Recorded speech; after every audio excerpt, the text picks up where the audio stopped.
spariscono, nel nulla, senza un perché, senza un addio, solo vuoto e silenzio.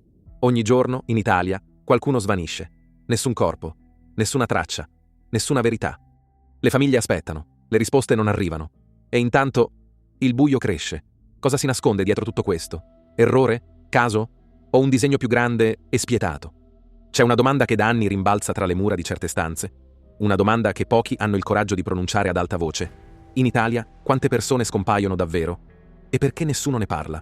Benvenuti sul mio canale. Oggi vi porto in un viaggio tra le pieghe più oscure del nostro paese, tra silenzi assordanti, indagini interrotte e nomi che nessuno ricorda più.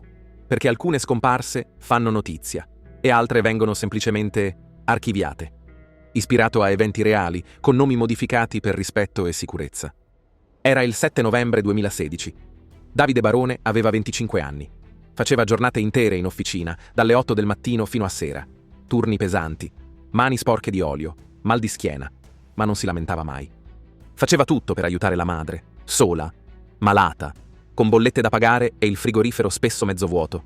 Non c'erano vacanze, non c'era tempo per sogni, solo lavoro, casa e ogni tanto un caffè con gli amici, come tanti ragazzi italiani, dimenticati sotto il peso della sopravvivenza.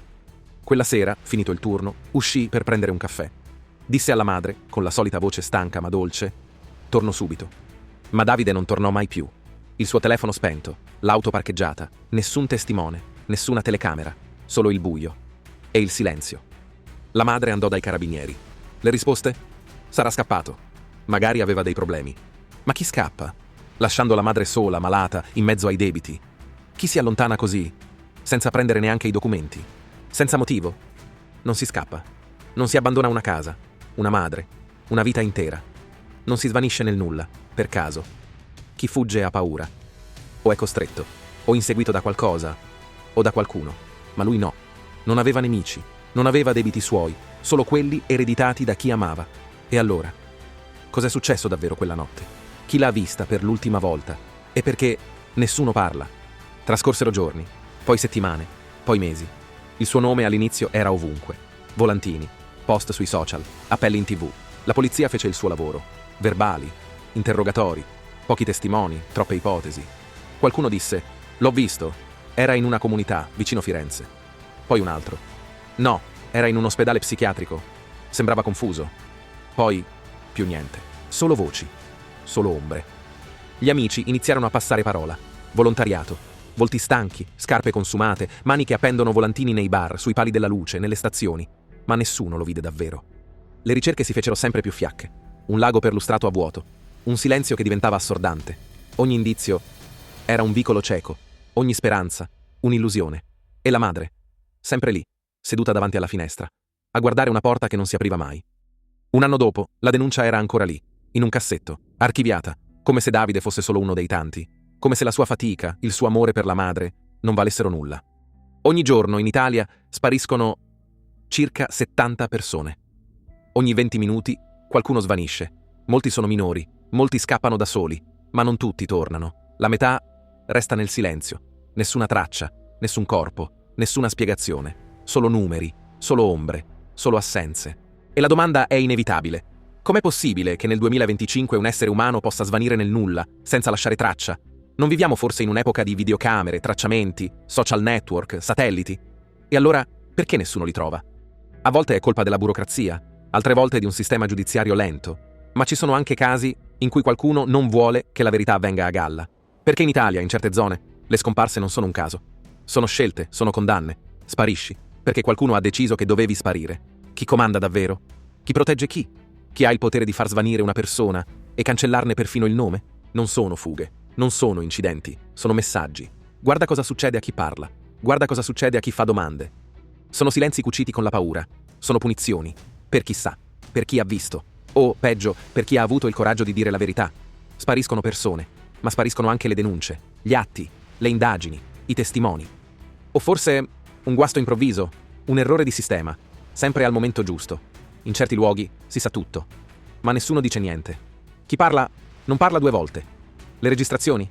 Danneggiate, incomplete, tagliate proprio nei minuti decisivi, testimoni confusi, versioni che cambiano, verbali che spariscono, coincidenze o coperture. Perché in alcune sparizioni la verità sembra sempre un passo più in là. Ci sono documenti. Nessuno li ha mai visti. Nessuno li ha mai mostrati. Perché? Parlano di scomparse, di collegamenti con reti criminali, di nomi importanti, di protezioni molto in alto. Ma perché nessuno indaga? Perché certi fascicoli spariscono. Un giorno ci sono, il giorno dopo niente. Come se non fossero mai esistiti. Testimoni che parlavano chiaro, poi cambiano versione. O smettono di parlare. Per paura? O per convenienza? Poliziotti che seguivano le tracce vengono spostati, trasferiti, zittiti. Perché? Cosa stavano per scoprire? E allora ti chiedi, quante verità sono state sotterrate? Quante mani pulite sono diventate sporche? Spariscono le persone, ma spariscono anche le prove. E i colpevoli restano, sempre, nascosti in bella vista. Davide Barone era davvero solo un ragazzo qualunque? O aveva visto qualcosa che non doveva? Aveva un amico, Luca, che poco dopo si trasferì improvvisamente all'estero. Quando la madre di Davide lo contattò, lui disse: «Non cercarlo più, ti prego. È meglio così». Meglio per chi? Per lui? Per lei? O per quelli che osservano, ma non parlano? Ci sono cartelloni sparsi in stazioni, bar, scuole, volti sbiaditi, nomi mezzi cancellati, bambini, donne, uomini, tutti scomparsi. Eppure nessuno ne parla. I giornali si occupano di gossip, di scandali, di storie usa e getta. I media si interessano solo a ciò che fa rumore, o a ciò che possono trasformare in tragedia da prima serata. Chi decide quali vite valgono? Chi ha il potere di stabilire chi cercare e chi dimenticare?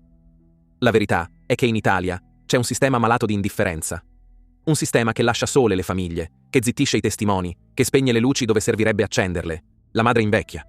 Ma aspetta ancora, sempre, come il primo giorno. Le autorità ripetono: stiamo lavorando. Ci sono aggiornamenti, ma nulla di confermato. Sempre le stesse parole, sempre il nulla. Speranza o crudeltà? Aspettare così è un atto d'amore o una lenta condanna? Ogni giorno appare davanti all'officina. Guarda quel marciapiede, quel caffè. Aspetta. E si chiede: e se lui fosse davvero lì, ma non potesse farsi vedere?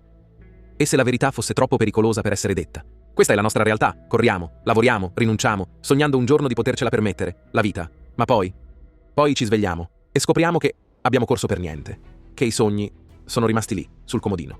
E a volte chi corre troppo veloce, chi è troppo stanco per urlare, semplicemente sparisce. E allora ti chiedo, quanto vale una vita dimenticata? E cosa siamo disposti a perdere prima di accorgerci che ci hanno tolto tutto? Perché i sistemi non piangono, non sentono dolore, non sognano, non aspettano una chiamata che non arriva. Ma le persone sì, le madri, i fratelli, le fidanzate, i sopravvissuti. Chi consola chi resta? Chi restituisce le notti in bianco? Chi spiega perché? I sistemi non amano, non ricordano, non leggono gli ultimi messaggi, quelli rimasti lì, non aperti, mai letti. Ma una madre, sì, li legge, ogni notte, ogni maledetta notte. E tu? Cosa faresti se fosse tuo figlio, tuo fratello, il tuo amore? Quanto vale il dolore? Quando non ha un colpevole, quando non ha un corpo, quando non ha fine. E tu? Cosa faresti se vedessi qualcosa che non dovresti vedere? Grazie per aver ascoltato questa storia. Una storia vera, tragica, non unica.